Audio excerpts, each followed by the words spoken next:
Hi, third grade. Welcome to your language arts class for Wednesday. This is our grammar and phonics lesson. Okay, you need your pencil, your workbook, and let's use some highlighters today. So while we take notes, you can highlight. For our warm up, we are going to start with phonics. Then we're going to learn about verbs and talk about action verbs. We also are going to practice using quotations and a colon. Then we're going to do some workbook pages together, some workbook pages independently, and have an assignment period. Okay, so our warm up today is phonics page 64. Now, as you know, I always like to have a nice warm picture for our warm up, but Tong Tong has had a bad habit. While school's been out and we've just been kind of staying home, Tong Tong's been eating a lot of junk food. Can you see that pile of food that he took to the beach? That pile of cookies is taller than Tong Tong. There's chips and soda and french fries and fried food. Are you guys eating healthy? I hope so, because what we eat affects our body. If we eat healthy food, then we're healthy. So Tong Tong is going to have to start eating healthy today. I hope you guys are eating healthy. Okay, to get started on our warm up, let's read through the spelling words first. You can read with me if you're sure you know how to pronounce it, or you can repeat after me. Whirl, third, girls, firm, fern, herds, stern, serve, hurt, nurse, pearl, word, world. Now let's look at 1 through 5 together. Number 1, what comes after second? Number 2, do you know the name of a plant that grows close to the ground and is very leafy? Number 3, who works with a doctor? Number 4, this is something that grows inside an oyster, and sometimes we wear it as like a necklace or earrings. And number 5, what is another name for Earth? Now, if you want to try by yourself, you can pause the video, or you can wait here for the answers. Number 1 after second is third. Third. Number 2, a fern is a leafy green plant that doesn't get very tall. Number 3, a nurse works with a doctor and is a trained medical worker. Number 4, a pearl is something that grows in an oyster. And number 5, world is another name for Earth. Okay, I want you to cross these words off your word bank, and then this next part I want you to do by yourself.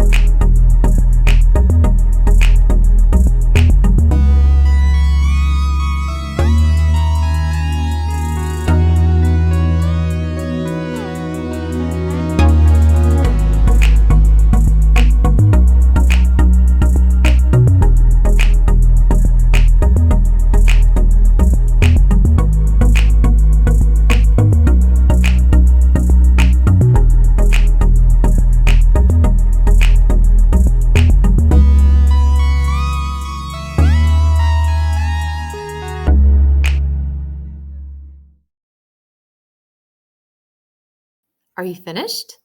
You should have completed 6 through 15. I think I made a mistake and I said 6 through 10. Anyway, let's see how well you did. 6 is whirl. Whirl means like to swirl or to whip around or to move in a circle. 7, girls. 8, firm. Firm is the opposite of soft. 9, herds. Herds is a collective noun, which means a group of animals. Depends on the animal. Number 10, stern. Now, stern is not angry, but stern means strict. So sometimes I might be happy and talking really joyfully with the class and kind of being funny. But if you guys aren't listening, and especially if you're being disrespectful to each other, I might have a stern face and be a little bit more serious. It doesn't mean a teacher's angry, it just means they're being serious. Number 11, serve. 12, hurt. 13, turns. 14, learn. And 15, word. Okay, how did you do? If you made mistakes, it's okay. Erase and fix your mistake. That way you know how to use your spelling words in a sentence. Okay, we finished our phonics warm-up and now we need to move on to grammar. Now, like I said, we are going to be talking about verbs. Now, just to remind you, a subject and a predicate make up a sentence. The subject is what the sentence is about. The dog runs quickly. So the subject is the dog. The whole sentence is about a dog. The dog runs quickly. Now, the predicate is runs quickly. The dog is the subject. What is he doing? Runs quickly. Now, we're going to look even at more details in a sentence and look at verbs. What is the dog doing? He runs. Now, another way to find a verb is not only what the subject does, but what it is. Okay, now let's look at the bottom of grammar, page 51. So pause your video if you need more time to go there in your workbook. You have 10 questions. Now, I believe your instructions say you should underline the verb. If you're sure that you can do this by yourself, pause your video now, come back for the answers. If you're not so sure, that's okay. Let's do it together.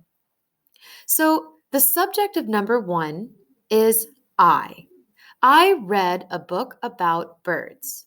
I is the subject. The rest of the sentence is the predicate. But we're not learning about subject and predicate. We're learning about verbs. And the verb is what the subject is doing or what the subject is. So, number 1, what is I? What is the I person doing? I read a book about birds. They're reading. So you should underline read. Number 2, I learned about their nests. The verb is learned. They are learning. Number 3 is a tricky one. My neighbor is a bird watcher. Now, the subject is neighbor. That means the person who lives next to you. Now, even though watcher looks like a verb because watching is doing something, remember, a verb can be what a subject does or is. And number 3 says, my neighbor is a bird watcher. It's like saying Mrs. Mathern is a teacher. Teacher is not the verb, is the verb. I am a teacher, so we circle is. My neighbor is a bird watcher. Sorry, not circle, underline. So please underline number 3 is. Number 4, she writes about the birds in our town. Writes. Number 5, I saw a hummingbird in the flowers. Saw. Okay, we've done 1 through 5 together. Pause your video, do the rest by yourself.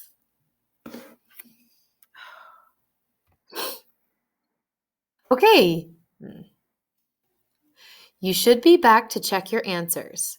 Number 1 through 5, we did together, and you can see those answers here. And 6 through 10, you did by yourself. Now, I'm talking to the people who stayed behind with me to try to do a couple together. Those of you who did all of them by yourself, just check your answers now. Make sure that you erase and fix your answers if you got something wrong. If you don't know why you got it wrong, you can send me a dojo message and I'll help explain. Okay, so 6 is the verb. 7, move. 8, drinks. 9, fly. And 10, made. Okay, these are simple action verbs. The subject is doing or is something. Now, if you turn the page, at the top, you'll see an action verb shows action in the predicate part of the sentence. and it tells what the subject does. You should have your highlighter. I know this is a pen. My highlighters are on my desk. Please get your highlighter and highlight. It tells what the subject does. Highlight that. Some action verbs tell about feelings and actions that cannot be seen. I want you to highlight feelings and actions that cannot be seen. So starting here at feelings, highlight that, please. Not all action verbs are something we can see. So let's practice some examples of that. On the bottom of grammar page 52, you have 10 questions again, and this time you need to circle the verb. Let's do 1 through 5 together, and then the rest try by yourself. If you're feeling very confident, you can pause your video and try alone, but maybe let's try the first 5 together.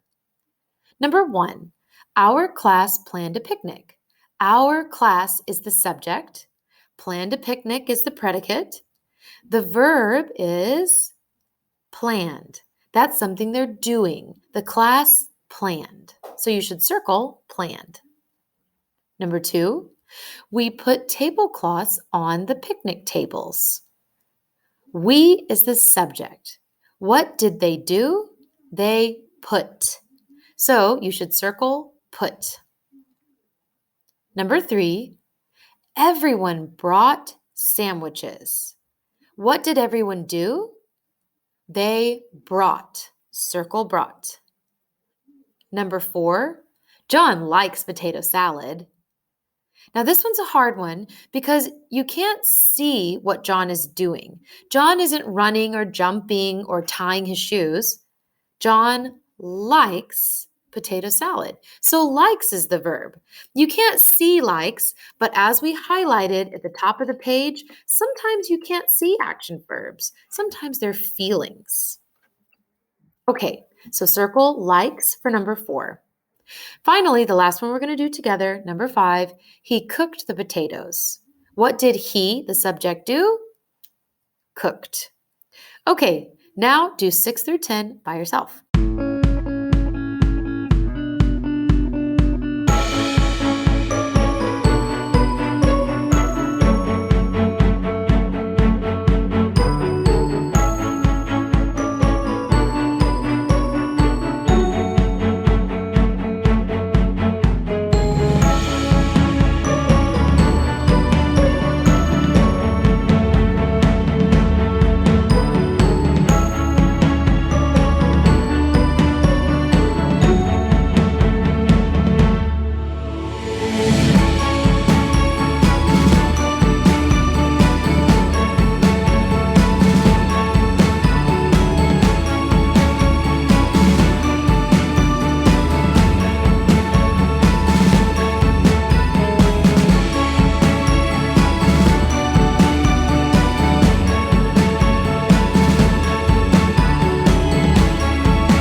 Are you ready to check your answers? 1 through 5 we did together. Now 6 through 10, check your answers. 6, cut. 7, added. 8, tried. 9, tasted. And 10, poured. Okay, if you got it wrong, it's okay. Just fix your work and make sure you understand why you got it wrong and you fix it. Okay, this is the last page we're going to do together before our assignment time. Now, we are going to talk about quotation marks and what is a colon. So I'm on grammar page 53 at the top. Use quotation marks to show when someone is speaking. Highlight someone is speaking. That helps us know what quotations are. Quotation marks come at the beginning and at end of a person's exact words. The end punctuation goes inside the quotation mark. Highlight the last sentence. The end punctuation goes inside the quotation mark. Now, use a colon between the hour and minutes when writing time. And a colon is like two dots. It's just two dots on top of one another. Okay, let's practice. Number 1, I've already done for you as an example. I'd like to see the new movie about penguins, said Mom. Anytime you see something like said or suggested or told or asked where you can see someone's talking, most likely you need to put those quotations. If you'd like to try this page by yourself, you can pause your video and come back for the answers, or we can do it together. Number 2, let's all go this afternoon, Dad suggested. Where did those quotation marks go? At the beginning of let's and after the comma, afternoon. Afternoon. There it is. Number 3, I'll check the paper to see what time it starts, I told them. The quotations go around the exact words. Now, of course, you're going to need a little bit more time to write these down, so you can wait till I give you all the answers, or you can write as we go, or you can pause, try by yourself, and then fix. Number 4, do you want to see the one at 2:30 or the one at 5 o'clock? I asked. This one, we need to add colons and quotation marks. So as you can see, I added the quotation marks before do and after 5 o'clock and after the question mark. Remember, punctuation marks go inside quotations. And I added those dots, those colons in 2:30 and 5 o'clock. Last, number 5. Let's go at 2:30 since we're having company over about 6:15, Mom asked. Okay. So there's a quotation before let's and after the comma it's 6:15. And I said asked. I'm sorry. Mom said. Asked and said are right above each other. So Mom said. Okay. So your sentences should look just like mine. If you made a mistake, fix it. If you need more time to write, please pause the video now. It's time for our assignment period. I would like for you to finish phonics, page 62 and 63, so you can really practice those spelling words, and grammar, page 55, which is everything that we've learned today. I only want you to turn in on Class Dojo, grammar, page 55. Thank you for doing your best. If you don't understand something or you have a question, you can message me on Class Dojo. All right, guys, have a great day, and I'll see you tomorrow for our Zoom meeting about vocabulary and writing. Bye.